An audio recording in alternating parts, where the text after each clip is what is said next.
All right, I want to give a quick aside on representing graphs. We've sort of been assuming implicitly that we're representing graphs in this way, with a table with two columns, one source and one target, maybe some other columns representing, for example, an edge label.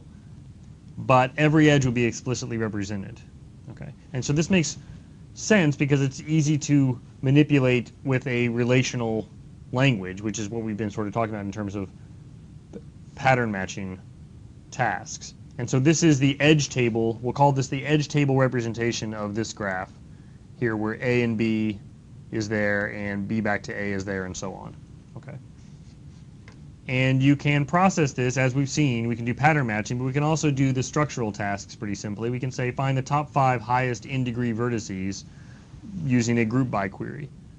Right? From this edge table, for each target, count up the number of sources, group by target, and then select the top 5 from that.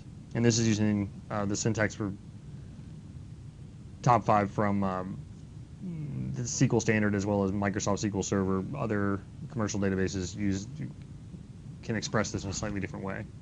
Okay. And you have to order by the in count here, which is why we do this as a nested query. So fine. So this table gives us a lot of flexibility in how to process it. But there's some costs that we bear to do this. And so what you actually see more often in programming language libraries for working with graphs is an adjacency list representation. And so for each source, each source is associated with a list of all the adjacent vertices. So here with A, you'd be associated with a list of the vertices B and F. And B would be associated with the list A, D, E, and F, everything that's one hop away.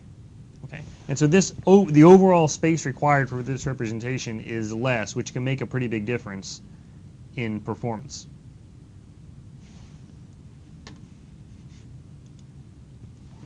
So as an example of how to use this representation, you can think about a MapReduce program.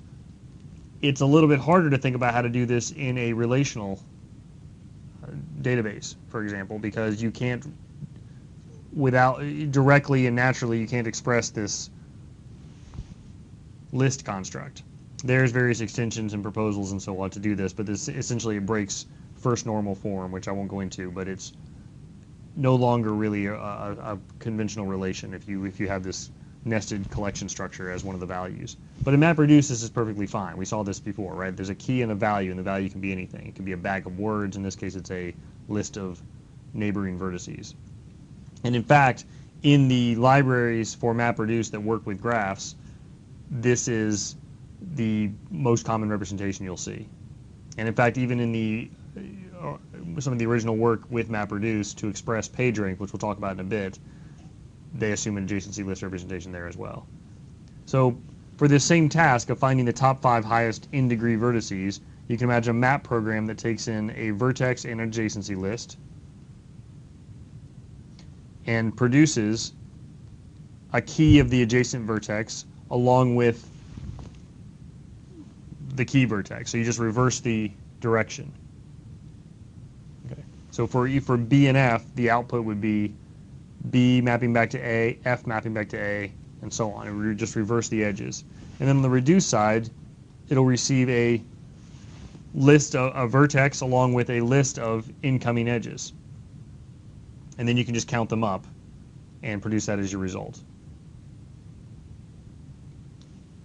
Excuse me. You can count them up and produce that as your result. One final step is to take the top 5, which would actually be a second MapReduce job. So the last representation you'll typically see is an adjacency matrix. And this is really only useful if you have a fast, efficient representation of matrices and you're trying to manipulate the graph as a matrix. But these things exist, and the other nice thing about this is it sort of exposes the equivalence of a graph and a square matrix, right? So a square matrix has all same number of rows and columns, and so how to represent a graph as a square matrix is for each row corresponds to one vertex, and each column corresponds to one vertex. and you put a 1 in that cell if vertex row is adjacent to vertex column.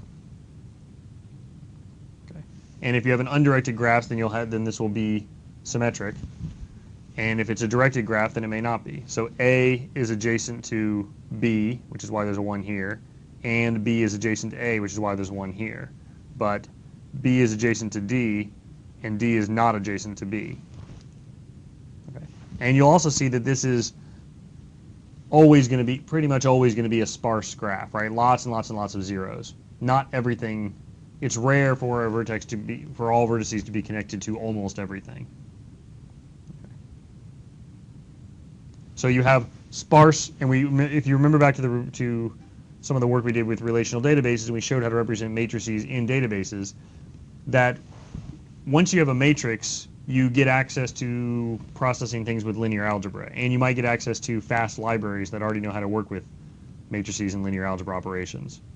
But what a lot of those libraries do under the sheets is take a sparse matrix and represent it in a way that doesn't require you to actually materialize all these zeros. And those sparse representations are going to look a lot like the previous two representations we just saw, an adjacency list or an edge relation.